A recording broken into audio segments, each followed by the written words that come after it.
আসসালামু আলাইকুম। এটিএন বাংলা সংবাদে সবাইকে স্বাগত জানাচ্ছি মার্সিয়া মীরা। শুরুতেই বিআরবি কেবল সংবাদ শিরোনাম।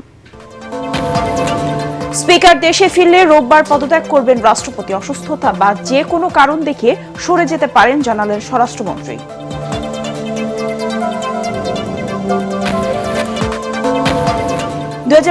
সালের মধ্যে $1 ট্রিলিয়ন অর্থনীতি অর্জনে কাজ চলছে বিনিয়োগ সম্মেলনে প্রধানমন্ত্রী। ব্রিক্স সম্মেলনে তারেক রহমানকে আমন্ত্রণ জানিয়েছে ভারত। গাজী নজরুলের এমপি পদ বাতিলে আইন মেনে চলবে ইসি। স্পিকার ও সিইসি কে জামায়াতের চিঠি। গণভোট বৈধ না হলে সরকার থাকবে কিভাবে, মন্তব্য ডাক্তার শফিকের। মানবতা বিরোধী অপরাধের মামলায় গ্রেফতার দেখিয়ে সেনা হেফাজতে পাঠানো হলো সাবেক মেজর মুজাফফরকে। জিজ্ঞাসাবাদের অনুমতি পেল প্রসিকিউশন। এবং গ্যাস সংকটে চরম ভোগান্তিতে রাজধানীবাসী। সিএনজি স্টেশন চালকদের হাহাকার। সরবরাহ দ্রুত স্বাভাবিক হবে বললেন জ্বালানি বিভাগ। এবার বিস্তারিত। রোববার স্পিকার দেশে ফিরলে পদত্যাগ করবেন রাষ্ট্রপতি মোহাম্মদ শাহাবুদ্দিন। বঙ্গভবন সূত্রে এমন তথ্য জানা গেছে। এদিকে স্বরাষ্ট্রমন্ত্রী জানিয়েছেন, শারীরিক অসুস্থতা বা অন্য যে কোনো কারণে রাষ্ট্রপতি পদত্যাগ করতে পারেন।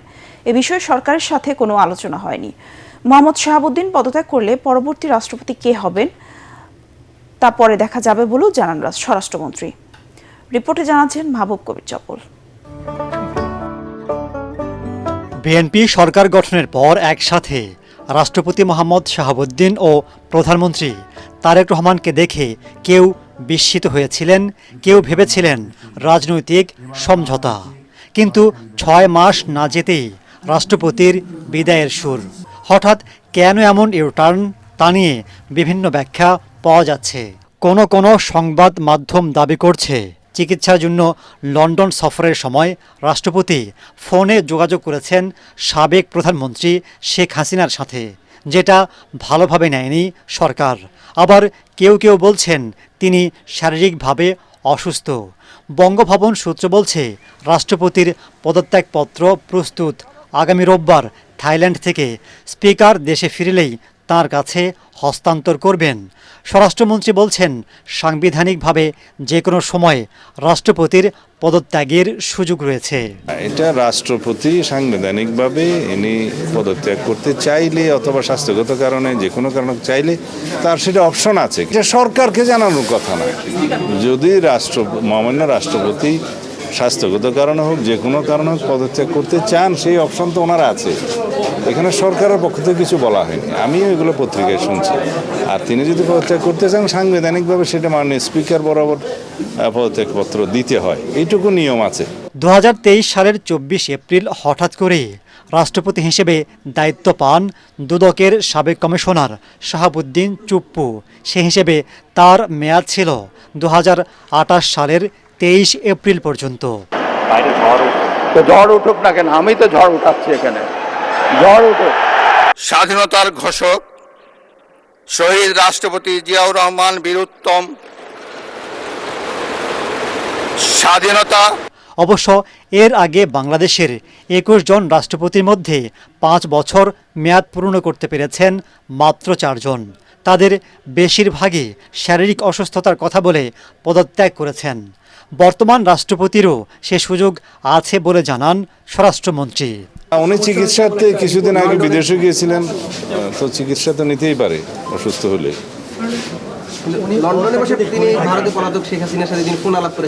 সেটা আমি জানি না, আমরা শুনি।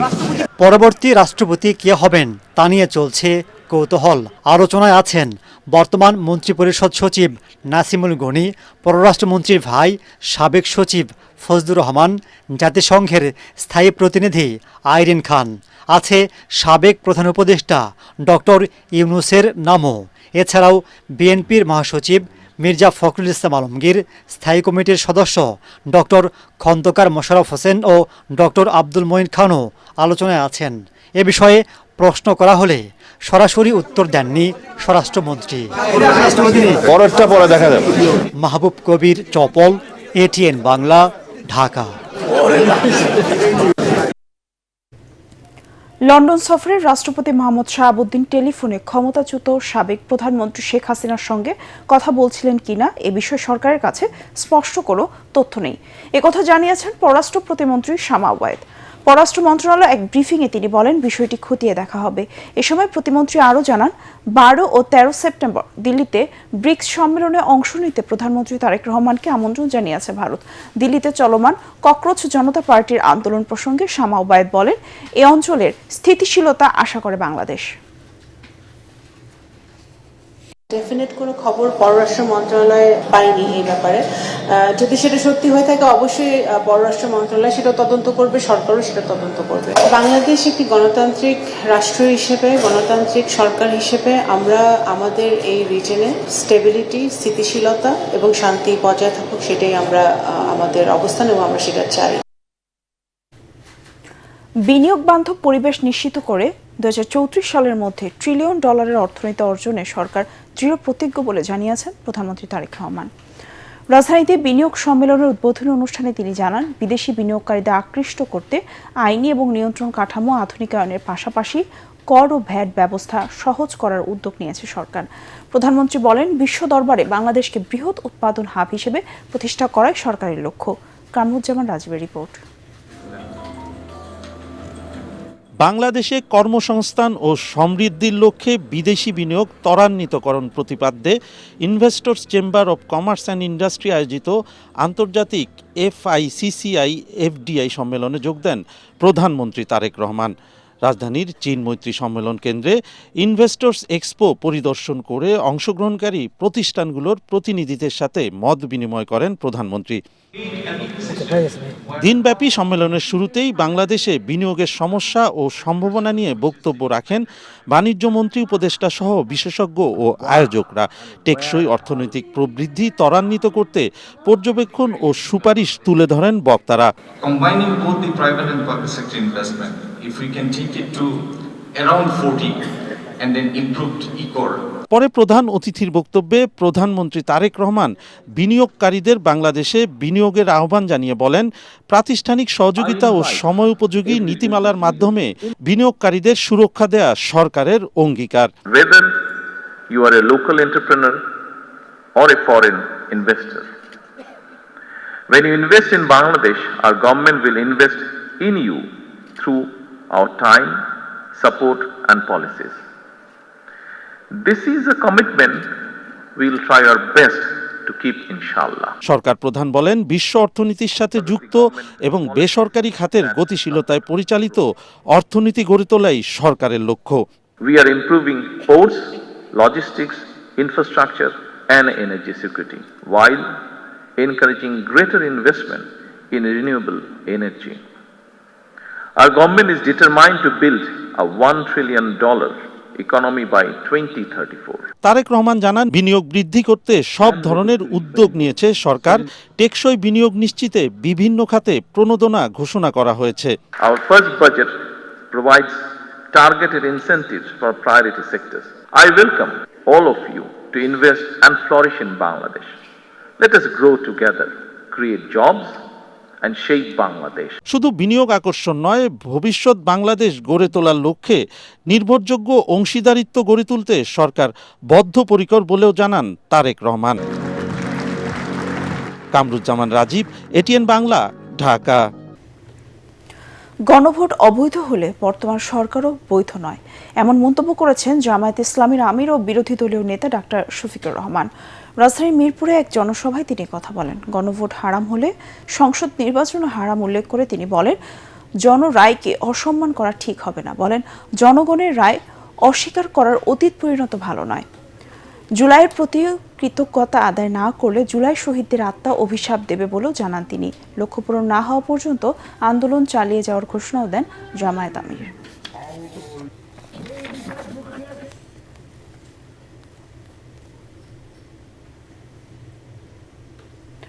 সংসদ সদস্য গাজী নজরুল ইসলামের বিরুদ্ধে প্রয়োজনীয় ব্যবস্থা নিতে স্পিকার ও সিইসিকে চিঠি দিয়েছে জামায়াত ইসলামী।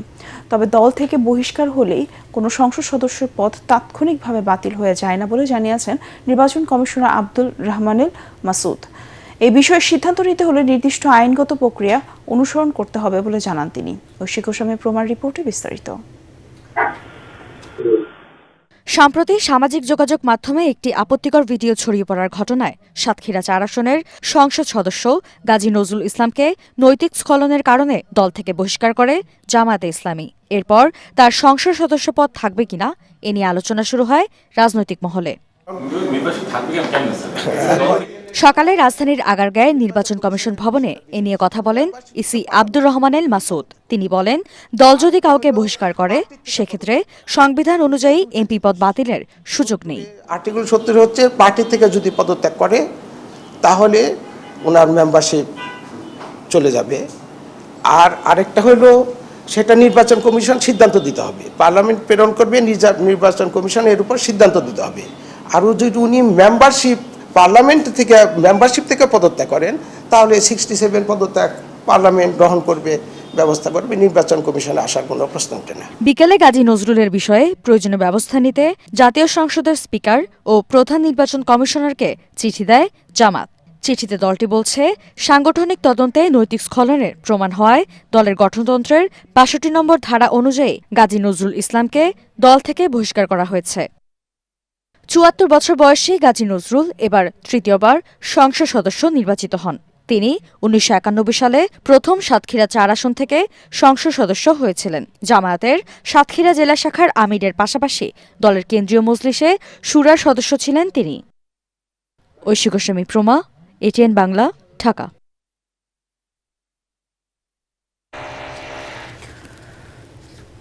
শহীদ রাষ্ট্রপতি জিয়াউর রহমান হত্যা মামলায় গ্রেফতার অবসরপ্রাপ্ত মেজর মোফাজ্জল হোসেনকে জুলাই মানবতাবিরোধী অপরাধের মামলায় গ্রেফতার দেখিয়েছে আন্তর্জাতিক অপরাধ ট্রাইব্যুনাল। একই সাথে তাকে জিজ্ঞাসাবাদের জন্য প্রসিকিউশনকে অনুমতি দেওয়া হয়েছে। বিচারপতি নজরুল ইসলাম চৌধুরীর নেতৃত্বাধীন ট্রাইব্যুনাল ২ আদেশ দেন। আগামী ১ বছরের মধ্যে জুলাই হত্যাকাণ্ডের সব মামলার তদন্ত শেষ হবে বলে আশাবাদ ব্যক্ত করেছেন chief prosecutor Aminul Islam. Humayun চিস্তির report. শহীদ রাষ্ট্রপতি জিয়াউর রহমান হত্যাকাণ্ডের পর দীর্ঘ ৪৫ বছর পলাতক ছিলেন অবসরপ্রাপ্ত মেজর মোজাফফর হোসেন। গত ১৫ জুলাই রাজধানীর বনানী ডিওএইচএস থেকে গ্রেপ্তারের পর তাকে সেনাবাহিনীর কাছে হস্তান্তর করে গোয়েন্দা পুলিশ ডিবি। বৃহস্পতিবার ট্রাইব্যুনালের নির্দেশে হাজির করার পর মোজাফফরকে গ্রেফতারের আবেদন করে প্রসিকিউশন। পরে তাকে জুলাইয়ে মানবতাবিরোধী অপরাধের মামলায় গ্রেফতার দেখানোর পাশাপাশি জিজ্ঞাসাবাদের অনুমতি দেন ট্রাইব্যুনাল ২। বাংলাদেশ আর্মির কাস্টডি থেকে তাকে আনা হয়েছিল, তিনি আবার সেখানে ফেরত যাবেন। আমরা যেদিন তাকে জিজ্ঞাসাবাদ করব, আমরা সেখান থেকে রিকুইজিশন দিয়ে তাকে আমরা নিয়ে এসে জিজ্ঞাসাবাদ করে আবার সেখানে রাখব। চিফ প্রসিকিউটর জানান, অবসরপ্রাপ্ত লেফটেন্যান্ট জেনারেল মাসুদউদ্দিন চৌধুরীর সাথে মোজাফফর হোসেনের নিয়মিত যোগাযোগ ছিল। জুলাই হত্যাকাণ্ডের অনেক পরিকল্পনা বাস্তবায়নের সাথে জড়িত ছিলেন মোজাফফর। তিনি একজন পলাতক খুনি, সাবেক রাষ্ট্রপতি হত্যাকাণ্ডের সাথে জড়িত। তা সত্ত্বেও তিনি আরেকটা দেশে উনি অবাধ যাতায়াত করতে পারেন। বাংলাদেশে এসে তিনি আবার নির্বিঘ্নে চলাফেরা করেন এবং তিনি বাংলাদেশের টেলিফোন ব্যবহার করে বিভিন্ন কর্মকর্তাদের সাথে তিনি যোগাযোগ রাখেন। অভিজাত এলাকায় তিনি বসবাস করেন। সেখানে সরকারের যদি প্রশ্রয় না থাকে, সংশ্লিষ্টতা না থাকে, তাহলে সরকারের এইসব ঊর্ধ্বতন কর্মকর্তাদের সাথে তিনি কি করে সম্পর্ক রাখেন? জুলাই আন্দোলনে এই যে মানবতা বিরোধী অপরাধ সংগঠিত হলো, সেখানে অনেক পরিকল্পনা তিনি বাস্তবায়নের সাথে জড়িত।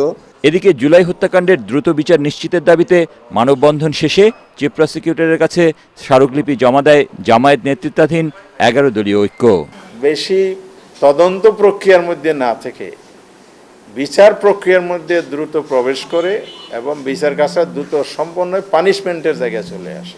আমার আশাবাদটা আমি ব্যক্ত করেছি যে আগামী ১ বছরের মধ্যে আমরা চেষ্টা করছি যে যাতে জুলাইয়ের সম্পর্কিত যে মানবতা বিরোধী অপরাধগুলো হয়েছে সেটা আমরা যে কোনো মূল্যে আমরা ইনভেস্টিগেশন শেষ করব এবং বিচারের সম্মুখীন আমরা করব। চিফ প্রসিকিউটর আরও জানান, আগামী সোমবার রাজধানীর মতিঝিল শাপলা চত্বর হত্যাযজ্ঞের আনুষ্ঠানিক অভিযোগ ট্রাইব্যুনালে জমা দেওয়া হবে। শাপলা নিয়ে আগামী সোমবার দিন আপনাদেরকে ব্রিফিং করব। হুমায়ুন চিস্তি, এটিএন বাংলা, ঢাকা। গ্যাস সংকটে চরম ভোগান্তিতে রাজধানীবাসী। অনেক ঘরেই জ্বলছে না চুলা। অধিকাংশ সিএনজি ফিলিং স্টেশনেও রয়েছে তীব্র গ্যাস সংকট। গ্যাসের চাপ না থাকায় ঘন্টার পর ঘন্টা লাইনে দাঁড়িয়ে গ্যাস পাচ্ছে না গ্রাহকরা। বেশি বিপাকে সিএনজি ও রাইড শেয়ার চালকরা। সংকটে ব্যাহত হচ্ছে শিল্প কারখানার উৎপাদন কার্যক্রম।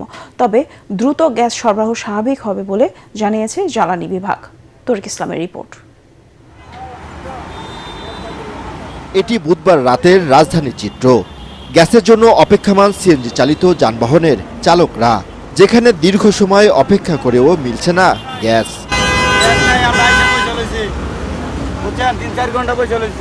চালকরা বলছেন 8 থেকে 10 ঘন্টা লাইনে দাঁড়িয়েও দেখা মিলছে না গ্যাসের। এদিকে চাহিদা মতো গ্যাস না পেয়ে বিপাকে সিএনজি ও ভাড়ায় চালিত গাড়ির চালকরা। আগের সরকারের গ্যাসের দাম বাড়াইছে, বেশি দিয়ে নিছি, কিন্তু যায় লাইন ধরে থাকা লাগে না 3 ঘন্টা 4 ঘন্টা। আমরা তো খুবই কষ্টে আছি, জমা উঠে ট্রেনের মালিকের জমা বেশি। সকাল 5টা বাজে সিরিয়ালে আসছি, 4 গাড়ি থাকতে প্রেশার চলে গেছে, মেশিন বন্ধ। এখন কখন আসে জানি না সঠিক, এরা বলতেছে রাত্রে আসবে। শুধু পরিবহনে নয়, গ্যাসের ভয়াবহ সংকট বাসা বাড়িতেও। গ্যাসের অভাবে অনেক বাড়িতে জ্বলছে না চুলা, বাধ্য হয়েই বাইরে থেকে খাবার কিনে খাওয়ার কথা জানান ভুক্তভোগীরা। দুপুরবেলা একদমই থাকে না, সন্ধ্যার সময় খাইতে হয়। গ্যাসটা তো আমাদের মানে মৌলিক সম্পদ, এটা আমরা তো এটাতে আমরা ইউজ টু গ্যাস ব্যবহার করি, সুতরাং আমরা চাই যে এই সমস্যার সমাধান হোক। মহেশখালীর ভাসমান টার্মিনালে ত্রুটির কারণে ব্যাহত হচ্ছে গ্যাসের সরবরাহ, যা দ্রুত সমাধান হবে। এটা খুবই সাময়িক, আমাদের মেরামতের কাজ চলছে, আশা করছি যে ইনশাল্লাহ আমরা 2-3 দিনের মধ্যে এটা সমাধান হয়ে যাবে। তরিক ইসলাম, এটিএন বাংলা, ঢাকা। দর্শক, রাজধানীর গ্যাস সংকটের সার্বিক চিত্র জানতে সরাসরি যুক্ত হচ্ছে জামিল হাসান শান্তর সাথে। শান্ত, সিএনজি স্টেশনগুলোর অবস্থা কি এখন এবং ভোগান্তি কেমন দেখছেন? ধন্যবাদ মীরা আপনাকে। আমরা বর্তমানে অবস্থান করছি মগবাজার একটি সিএনজি স্টেশনে। এই সিরিয়ালটি কিন্তু আসলে এই মগবাজার রেল লাইন থেকে শুরু করে কিন্তু মগবাজার হলি ফ্যামিলি পর্যন্ত ছাড়িয়ে চলে গেছে। আপনি দেখতে পাচ্ছেন আমার পেছনে কিন্তু আসলে দীর্ঘ সারি, আসলে এখানে যারা অপেক্ষারত রয়েছে তারা আমাদেরকে জানিয়েছেন ভোর থেকে কিন্তু আজকে ভোর থেকে তারা অপেক্ষায় আছেন গ্যাসের জন্য। আমরা তাদের সাথে কথা বলেছি, তারা আমাদেরকে বলছে সবচেয়ে বেশি বিপাকে সিএনজি চালকরা পড়েছেন এবং যারা রাইড শেয়ারিং করে পাঠাও উবারে তারা কিন্তু সবচেয়ে বেশি বিপাকে পড়েছেন। এই মুহূর্তে আমি কথা বলতে চাই একজন সিএনজি চালকের সাথে। আসলে আপনাদের সমস্যা কিরকম হচ্ছে? আমাদের সমস্যা হচ্ছে যে সিএনজি তো হলো গ্যাসে চালিত এবং অনেক প্রাইভেটও আছে, বিভিন্ন গাড়ি আমাদের সিএনজি চালিত, এবং সিএনজি সঠিকভাবে আমাদের লাইনে আসছে না বিধায় আমরা গ্যাস পাচ্ছি না। এবং আমাদের একটা কথাই অনুরোধ জানানো হলো যে যারা এই গ্যাসকে পরিচালনা করে তাদের কাছে আমাদের যত ড্রাইভার আছে যারা গ্যাসকে ব্যবহার করি তাদের পক্ষ হয়ে আপনাদেরকে জানানো হলো যে আপনারা অতি দ্রুত আমাদের এই লাইনকে আপনারা সঠিকভাবে তৈরি করে দেন। এবং আমাদের যে রাজনীতি এবং যারা কখন থেকে অপেক্ষা করছেন? আমি সকাল 5টা বাজে আসছি, এখন বাজে 7:30টার মতো কাছাকাছি। এরকম যদি হয় এইভাবে গ্যাস নেওয়া সম্ভব না, কারণ আমার গাড়ি ভাড়ায় চালিত। এখন এইভাবে আমি 4 নম্বর সিরিয়ালে আসছি, গ্যাস মেশিন বন্ধ হয়ে গেছে যেহেতু লাইনে গ্যাস নাই। এইভাবে যদি হয় গাড়ি চালানো সম্ভব না আমাদের। যেমনটা শুনলেন, আসলে সাধারণ মানুষরা কিন্তু বেশ বিপাকে, যার ফলে যারা যাত্রী রয়েছেন তারাও কিন্তু আসলে বেশ বিপাকে। সিএনজির সংখ্যা কম থাকায় কিন্তু ভাড়ার পরিমাণটাও বেশ বেড়ে গেছে বলে তারা আমাকে জানিয়েছেন। মীরা, এই ছিল আমার কাছে সর্বশেষ। শান্ত, আপনাকে ধন্যবাদ। দেশের নবীন চিকিৎসকরা দেশপ্রেমে উদ্বুদ্ধ হয়ে দায়িত্ব পালন করলে বিশ্বমানের স্বাস্থ্য ব্যবস্থা গড়ে তোলা সম্ভব বলে মন্তব্য করেছেন জিয়াউর রহমান ফাউন্ডেশনের সহ-সভাপতি ও প্রধানমন্ত্রীর সহধর্মিণী ডাক্তার জুবাইদা রহমান। রাজধানীর হলি ফ্যামিলি রেড ক্রিসেন্ট হাসপাতালে কৃতি শিক্ষার্থীদের সম্মাননা প্রদান অনুষ্ঠানে দেশের চিকিৎসা ব্যবস্থার নানা দুর্বলতা তুলে ধরে তিনি বলেন, গ্রাম পর্যায়ে চিকিৎসকের অভাবে কেউ যাতে বিনা চিকিৎসায় মারা না যায় সেবার মনোভাব নিয়ে ডাক্তাররা এগিয়ে গেলে এই সমস্যার সমাধান সম্ভব বলে আশা করেন তিনি। পরে হাসপাতালের কৃতি শিক্ষার্থীদের মাঝে পুরস্কার ও সনদ তুলে দেন তিনি।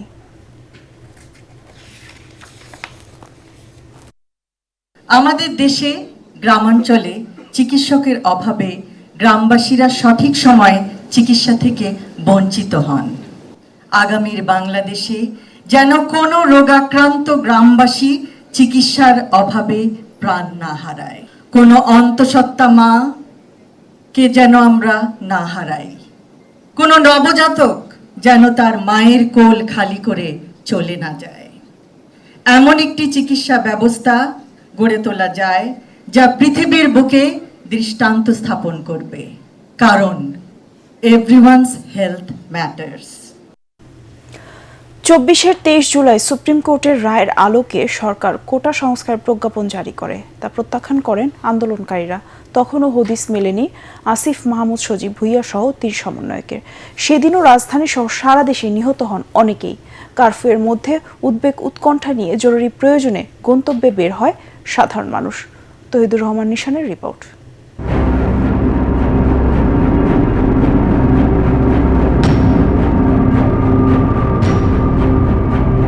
টানা কারফিউয়ে থমথমে রাজপথ, সারা দেশে মোতায়েন 27,000 সেনা সদস্য, নিখোঁজ কোটা আন্দোলনের 3 সমন্বয়ক। রক্তাক্ত জুলাইয়ের 23 তারিখ, নিজের সন্তানের কোনো খোঁজ না পেয়ে দিশেহারা আসিফ মাহমুদ সজীব ভুইয়ার বৃদ্ধ বাবা। 3 সহযোদ্ধার খোঁজ না মেলায় ক্ষুব্ধ সমন্বয়ক হাসনাত, নাহিদ, সার্জিসেরা।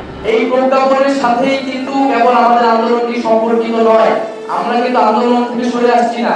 যারা জনগণ আমাদের সাথে নেমেছে তাদের বক্তব্য, তাদের দাবি দেওয়া, তাদের যে মতামত, তার সুস্পষ্ট সমাধান এবং বিচার না হলে আমাদের আন্দোলন কিন্তু অব্যাহত থাকবে। অন্যদিকে আপিল বিভাগের রায়ের আলোকে কোটা সংস্কারের প্রজ্ঞাপন জারি করে তৎকালীন সরকার, যা প্রত্যাখ্যান করে রাজপথে অটল থাকে আন্দোলনকারীরা। আমরা আগে জানতাম কৌশলগতভাবে যে আমাদের বিভিন্ন লেয়ারে নেতৃত্ব সেট করা আছে, যদি প্রথম 6 জনকে নিয়ে যায়, পরে 6 জন আসবে এবং এরপরে আমরা যদি বলতাম যে আমরা আন্দোলন থেকে সরে গেছি, তবুও আমার মনে হয় না যে তেমন একটা ইফেক্ট পড়তো আন্দোলনে। এই আন্দোলনটা ওই সময় স্ফুলিঙ্গেই পরিণত হয়েছে। আন্দোলন দমাতে বাড়ে পুলিশের দমনপীড়ন, হাসপাতালে বাড়তে থাকে লাশের সংখ্যা। দেখতেছিলাম যে একটা লাশের উপরে আরেকটা লাশে মানে এইভাবে লাশগুলো মর্গেও লাশের জায়গা হয়নি, বাইরেও ছিল, মানে এত পরিমাণ লাশ। ম্যাক্সিমাম যাদের গুলি লাগতেছিল এরা তো ঢাকায় কেউ পড়ালেখা করতে আসে, কেউ চাকরি করতে আসে, আরও ফ্যামিলি মেম্বার তো ঢাকায় নাই। তো যেটা হয়ে গেছে যে সবারই অজ্ঞাতনামা, মানে আশেপাশে কেউ নাই। সেদিন সার্বিক পরিস্থিতি নিয়ে বঙ্গভবনে রাষ্ট্রপতির সঙ্গে সাক্ষাৎ করেন সেনাপ্রধান। প্রজ্ঞাপন জারির পর সাধারণ শিক্ষার্থীদের মূল দাবি মেনে নেওয়া হয়েছে এক সংবাদ সম্মেলনে, এমনটাই দাবি করেন সাবেক আইনমন্ত্রী। তবে ততদিনে লাশের সংখ্যা এত বেড়ে যায় যে আন্দোলনের দাবি আর কোটার মধ্যে সীমাবদ্ধ ছিল না, যা তখন রূপ নেয় সরকার পতনের আন্দোলনে। তৌহিদুর রহমান নিশান, এটিএন বাংলা, ঢাকা। বগুড়া উন্নয়ন কর্তৃপক্ষ আইন 2026-এর খসড়া নীতিগত চূড়ান্ত অনুমোদন দিয়েছে মন্ত্রিসভা। সচিবালয়ে প্রধানমন্ত্রী তারেক রহমানের সভাপতিত্বে অনুষ্ঠিত সভায় বগুড়াকে একটি আধুনিক নগর হিসেবে প্রতিষ্ঠার জন্য এই আইনের নীতিগত অনুমোদন দেওয়া হয়। সভায় অপরিকল্পিত নগরায়ন রোধ, দুর্যোগ সহনশীল নগর ব্যবস্থাপনা, তথ্য প্রযুক্তি এবং পর্যটন শিল্পের বিকাশের লক্ষ্যও নির্ধারণ করা হয়।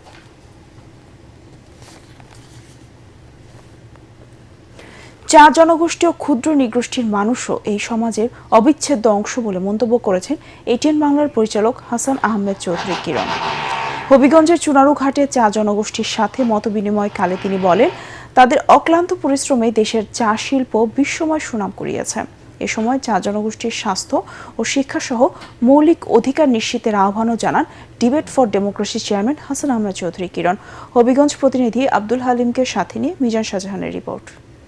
আমাদের অর্থনীতি আজকে যে অবস্থায় এসে দাঁড়িয়েছে, এর নেপথ্যে রয়েছে অসংখ্য শ্রমিকের শ্রম আর ঘাম। যাদের শ্রম আর ঘামে আমাদের অর্থনীতি একটু একটু করে বিশ্ব দরবারে দাঁড়িয়েছে, তাদের অন্যতম চা শ্রমিকরা। 8 ঘন্টার মজুরি বিনিময়ে যা রোজগার হয় তা দিয়ে সংসার চালাতে রীতিমতো হিমশিম খেতে হয় চা শ্রমিকদের। এরপরও চা বাগানকে কেন্দ্র করেই প্রজন্মের পর প্রজন্ম কাটিয়ে দিচ্ছেন তারা। বিশাল চা বাগানে গৃহপালিত পশুপালনের পাশাপাশি নানা ধরনের সামাজিক সাংস্কৃতিক কর্মকাণ্ডে যুক্ত এসব জনগোষ্ঠীর সন্তানরা লেখাপড়ারও সুযোগ পাচ্ছেন। এই আয়ে তো আমরা ছেলে মেয়ে খাওয়াই, আর তো আমরা কোনো কর্ম কইতে নাই। আমরা তো চাই যে আমরা একটু শান্তি শৃঙ্খলায় থাকবো, একটু আমরা মজুরি বাড়াই, তো এটাই আমরা চাই। পূর্বপুরুষরা যেভাবে কাজ করে আসছে এভাবে আমরাও করে যেতে হবে। চন্দিছড়া চা বাগানে চুনারুঘাট উপজেলার চা জনগোষ্ঠী ও ক্ষুদ্র নৃগোষ্ঠীর প্রতিনিধিদের সাথে মতবিনিময় সভার আয়োজন করে চা শ্রমিক ইউনিয়ন। এ সময় আয়োজক সংগঠনের ভারপ্রাপ্ত সাধারণ সম্পাদক নিরিপেল পাল ও বাংলাদেশ চা কন্যা নারী সংগঠনের আহ্বায়ক খায়রুল আক্তার সহ স্থানীয়রা তুলে ধরেন তাদের বর্তমান অবস্থা। ন্যাশনাল টি কোম্পানির পরিচালক সালেউদ্দিন জানান, চা শিল্পের উন্নয়নে সব ধরনের উদ্যোগ নেওয়া হবে। প্রত্যেক বাগানে বাগানে একটা কমিটি করেন, কারণ বাগানে তারপরে সমস্ত শ্রমিকদের সঙ্গে কথা বলেন যে আমরা ওই যে বৃহত্তর রংপুর অঞ্চলের লোক কয় জাগো ভাইয়ে, আমাদের জাগতে হবেই। এ সময় তিনি চণ্ডীর মাঠে চা জনগোষ্ঠীকে নিয়ে 2 দিন ব্যাপী উৎসব আয়োজনের আশাবাদ ব্যক্ত করেন। এই চণ্ডীর মাঠে একটা 2 দিন ব্যাপী একটা বড় উৎসব করি। সেই উৎসবের নাম হবে বৈচিত্র্যের উৎসব বা ক্ষুদ্র জাতিগোষ্ঠীর উৎসব বা শ্রমিকদের উৎসব। প্রধান অতিথির বক্তব্যে এটিএন বাংলার পরিচালক ও ডিবেট ফর ডেমোক্রেসির চেয়ারম্যান হাসান আহমেদ চৌধুরী কিরণ বলেন, বর্তমান সরকার সামাজিক সুরক্ষা খাতকে গুরুত্ব দিয়ে ফ্যামিলি কার্ড সহ নানা ধরনের উদ্যোগ নিচ্ছে। চা জনগোষ্ঠীর জীবনমান উন্নয়নেও সরকার উদ্যোগ নেবে বলে আশা তার। লন্ডভন্ড অর্থনীতির উপর যে দেশটা দাঁড়িয়ে আছে, এই দেশটাকে শক্তিশালী করবার জন্য আমাদের যে প্রধান যে রপ্তানি খাত, সেটি চা শিল্পের, সেই চা শিল্প খাত, সেই খাতকে ধ্বংস করে দেওয়া হয়েছে। সেই খাতে মালিক শ্রমিকদের মধ্যে একটা ব্যবধান তৈরি করা হয়েছে। বর্তমান সরকার সামাজিক সুরক্ষা খাতে অনেকগুলি গুরুত্বপূর্ণ ফ্ল্যাগশিপ প্রোগ্রাম গ্রহণ করেছে। ফ্যামিলি কার্ড দিচ্ছে, কৃষক কার্ড দিচ্ছে, ক্রীড়া যারা ভালো খেলেন তাদেরকে কার্ড দিচ্ছে, নানা কার্ড তারা দিচ্ছেন। চা জনগোষ্ঠীর যে প্রতিনিধিরা, তারা মাননীয় প্রধানমন্ত্রীর সাথে যদি একটু সামান্য সময়ের জন্য তারা দেখা করতে পারেন, তাহলে হয়তোবা তাদের হতাশা কিছুটা হলেও কার্ড কেটে যাবে।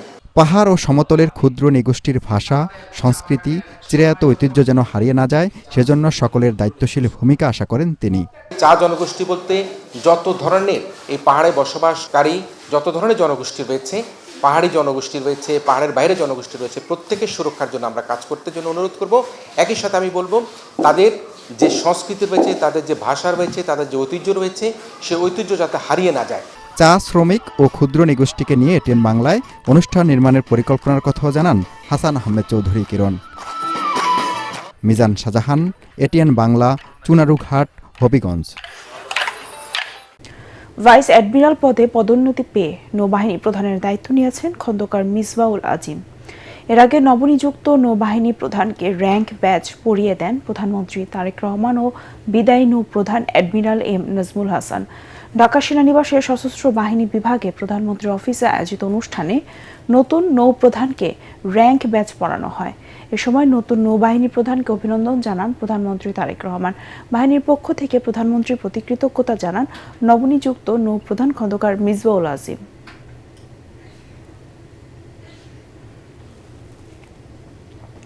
রাজধানীতে চুরি ও ছিনতাই প্রতিরোধে পুলিশ 24 ঘন্টা সতর্ক অবস্থানে রয়েছে বলে জানিয়েছেন DMP commissioner Moseley Uddin Ahmad. নগরীর শাহবাগ থানা পরিদর্শন করে তিনি বলেন, আগের চাইতে অপরাধ এখন অনেকটাই নিয়ন্ত্রণে এসেছে। দেশে 100 দিনে 605 খুন শীর্ষক টিআইবির জরিপ প্রতিবেদনের সাথে বাস্তবতার কোনো মিল নেই বলেও মন্তব্য করেন ডিএমপি কমিশনার। ঢাকা মহানগরীতে ছিনতাই অনেকটাই নিয়ন্ত্রণে এসেছে এবং আমরা আশা করছি যে এটা আমাদের টার্গেট হচ্ছে এটাকে শূন্যের পর্যায়ে নিয়ে আসা। আর এর মধ্যে আপনি জানেন ঢাকা মহানগরীতে আমরা বেশ কিছু চাঁদাবাজ এবং অস্ত্রধারী, ইতোমধ্যে অনেকগুলো অস্ত্র আমরা উদ্ধার করেছি এবং অনেকগুলো অস্ত্রধারীকে শুটারকে আমরা গ্রেপ্তার করেছি। সামিট গ্রুপের বিরুদ্ধে ঘুষ, দুর্নীতি ও মানি লন্ডারিং এর অভিযোগ অনুসন্ধানে বিদ্যুৎ ও জ্বালানি সহ সংশ্লিষ্ট বিভিন্ন দফতরে চিঠি পাঠিয়েছে দুর্নীতি দমন কমিশন দুদক। রাজধানীর সেগুনবাগিচায় সংস্থাটির কার্যালয়ে সংবাদ সম্মেলনে জনসংযোগ কর্মকর্তা বলেন, সামিট গ্রুপের বিভিন্ন প্রতিষ্ঠানের বিরুদ্ধে অবৈধ সম্পদ অর্জন ও কোটি কোটি টাকা বিদেশে পাচারের অভিযোগের বিষয়ে বিস্তারিত তথ্য চেয়ে চিঠি পাঠানো হয়েছে। ঘুষ ও মানি লন্ডারিং এর অভিযোগ খতিয়ে দেখতে 30 জুলাইয়ের মধ্যে বাংলাদেশ পেট্রোলিয়াম কর্পোরেশন বিপিসি এবং বাংলাদেশ বিদ্যুৎ উন্নয়ন বোর্ড বিউবোর কাছে প্রয়োজনীয় নথিপত্র চেয়েছে দুদক। আগামী 4 থেকে 5 বছরের মধ্যে দেশে ছানিজনিত অন্ধত্ব সম্পূর্ণ নির্মূলের আশাবাদ ব্যক্ত করেছেন স্বাস্থ্য প্রতিমন্ত্রী ডাক্তার এম এ মোহিত। তিনি মনে করেন সরকারি, বেসরকারি ও এনজিও এই 3 খাতের সমন্বিত উদ্যোগে একটি জাতীয় রোডম্যাপ বাস্তবায়নের মাধ্যমে এ অর্জন সম্ভব। রাজধানীর শেরেবাংলা নগরে জাতীয় চক্ষু বিজ্ঞান ইনস্টিটিউট ও হাসপাতালে আয়োজিত কর্মশালায় তিনি এসব কথা বলেন। এ সময় কৃত্রিম বুদ্ধিমত্তা ও আধুনিক প্রযুক্তির মাধ্যমে হাইটেক চক্ষু চিকিৎসা সেবা দেশের প্রান্তিক ও দরিদ্র জনগোষ্ঠীর কাছে পৌঁছে দিতে গুরুত্বারোপ করেন তিনি।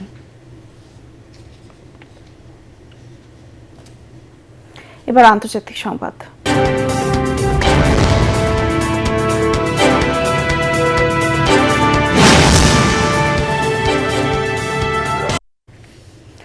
প্রশ্নপত্র ফাঁসের ঘটনায় শিক্ষামন্ত্রী ধর্মেন্দ্র প্রধানের পদত্যাগের দাবিতে ভারত জুড়ে দিন দিন তীব্র হচ্ছে শিক্ষার্থীদের আন্দোলনের মুখে টানা তৃতীয় দিন অচল সংসদের উভয় পক্ষ। সরকার আলোচনায় আগ্রহ দেখালেও শিক্ষামন্ত্রী পদত্যাগের দাবি প্রত্যাখ্যান করায় আন্দোলনের তীব্রতা আরও বেড়েছে।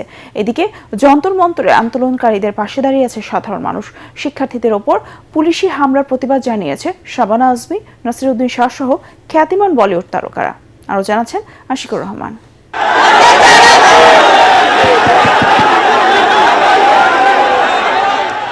মেডিকেল ভর্তি পরীক্ষার প্রশ্নপত্র ফাঁসের ঘটনায় ভারতের শিক্ষামন্ত্রী ধর্মেন্দ্র প্রধানের পদত্যাগ সহ একাধিক দাবিতে রাজধানী দিল্লির যন্তর মন্তর এলাকায় অবস্থান কর্মসূচি পালন করছে হাজারো শিক্ষার্থী।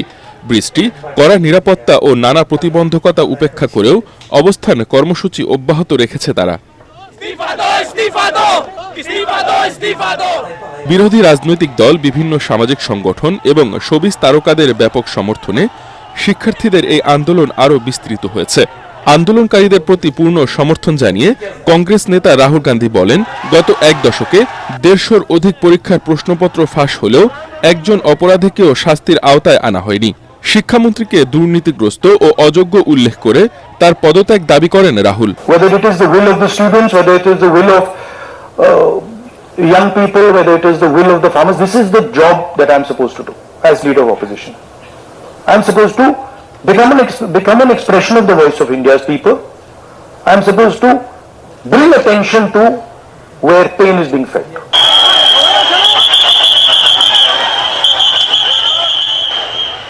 আন্দোলনের প্রভাবে টানা তৃতীয় দিনের মতো অচল হয়ে পড়ে লোকসভা ও রাজ্যসভার কার্যক্রম। সরকার আলোচনার প্রস্তাব দিলেও শিক্ষামন্ত্রীর পদত্যাগের দাবিতে অনড় থাকায় সমাধানের কোনো অগ্রগতি হয়নি। যন্তর মন্তরে অবস্থান চালিয়ে যাওয়া আন্দোলনকারীদের পাশে দাঁড়িয়েছেন সাধারণ মানুষ। দেশের বিভিন্ন প্রান্ত থেকে খাবার, পানি ও প্রয়োজনীয় সামগ্রী পাঠাচ্ছেন তারা।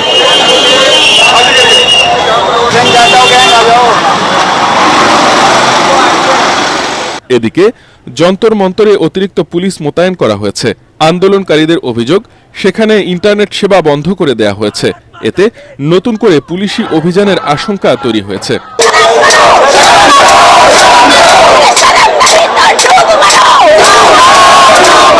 আশিকুর রহমান, এটিএন বাংলা। দেশকে অস্থিতিশীল করতে ধর্মের নামে একটি মহল নতুন করে বিভাজনের রাজনীতি শুরু করেছে বলে মন্তব্য করেছেন পরিকল্পনা প্রতিমন্ত্রী জুনায়েদ সাকি। ঢাকা বিশ্ববিদ্যালয় টিএসসি মিলনায়তনে বাংলাদেশ ছাত্র ফেডারেশনের 14তম কেন্দ্রীয় সম্মেলনের উদ্বোধনী অনুষ্ঠানে একথা বলেন তিনি। জুনায়েদ সাকি বলেন, গণতান্ত্রিক উপায়ে দেশের সব রাজনৈতিক, সামাজিক, অর্থনৈতিক পুনর্গঠন করা হবে। দেশের স্বার্থের বাইরে আমেরিকা বা অন্য কোনো দেশের চুক্তিকেও জনগণ মানে না বলেও জানান তিনি। এবার খেলার খবর।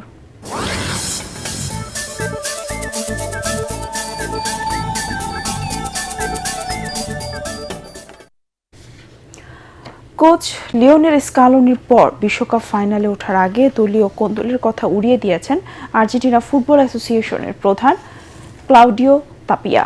বিশ্বকাপ ফাইনালে স্পেনের কাছে হারের পর বেশ কিছু গণমাধ্যমের ফুটবলারদের দ্বন্দ্বে জড়ানোর খবর প্রকাশিত হয়। সামাজিক যোগাযোগ মাধ্যমে লেখা এক খোলা চিঠিতে এসব খবরকে স্রেফ গুজব বলে উড়িয়ে দেন তাপিয়া। তার মতে এই ধরনের গুজব ও মিথ্যা খবর ফুটবলারদের মধ্যে অস্থিরতা বাড়াবে। চিঠিতে সরাসরি স্পেনের শ্রেষ্ঠত্ব স্বীকার করে পরাজয় মেনে নেওয়ার পাশাপাশি এসব গুজব কান না দিতে সমর্থকদের প্রতি আহ্বান জানান তিনি। একই সঙ্গে তাপিয়া আশ্বস্ত করেন, ফাইনালে হারের পরও বিশ্ব ফুটবলে আর্জেন্টিনা তাদের গৌরবময় অবস্থান ধরে রাখবে।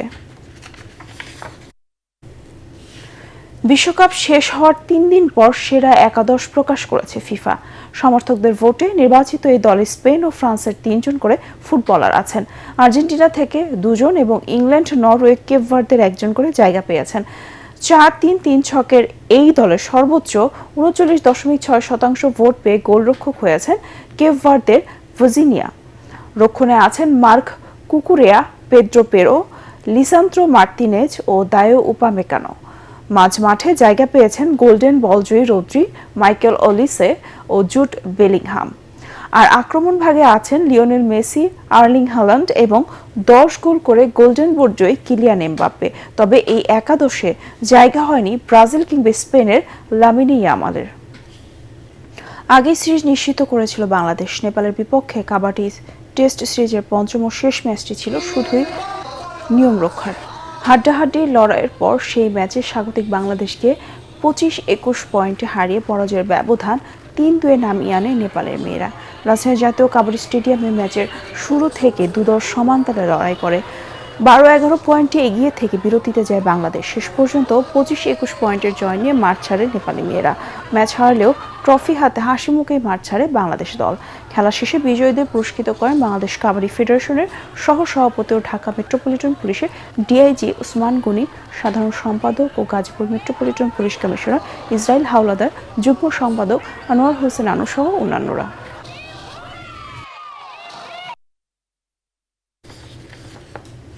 শেষ করার আগে বিআরবি কেবল সংবাদ শিরোনাম আরেকবার। স্পিকার দেশে ফিরলে রোববার পদত্যাগ করবেন রাষ্ট্রপতি। অসুস্থতা বা যে কোনো কারণ দেখিয়ে সরে যেতে পারেন, জানালেন স্বরাষ্ট্রমন্ত্রী।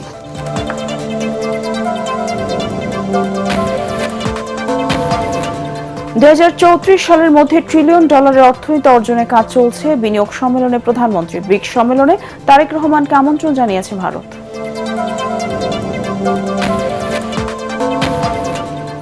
গাজী নজরুলের এমপি পদ বাতিলে আইন মেনে চলবে ইসি। স্পিকার ও সিইসি কে জামায়াতের চিঠি। গণভোট বৈধ না হলে সরকার থাকবে কিভাবে, মন্তব্য ডাক্তার শফিকের।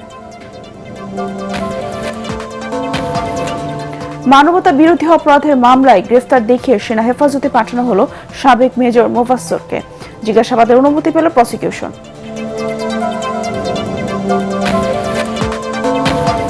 এবং গ্যাস সংকটে চরম ভোগান্তিতে রাজধানীবাসী। সিএনজি স্টেশনে চালকদের হাহাকার। সরবরাহ দ্রুত স্বাভাবিক হবে বলছে জ্বালানি বিভাগ। পরবর্তী সংবাদ দেখার আমন্ত্রণ জানিয়ে এখনকার মতো শেষ করছি। এটিএন বাংলার সংবাদ ইউটিউবে দেখতে ব্রাউজ করুন youtube/ATN বাংলা নিউজ। ধন্যবাদ সবাইকে।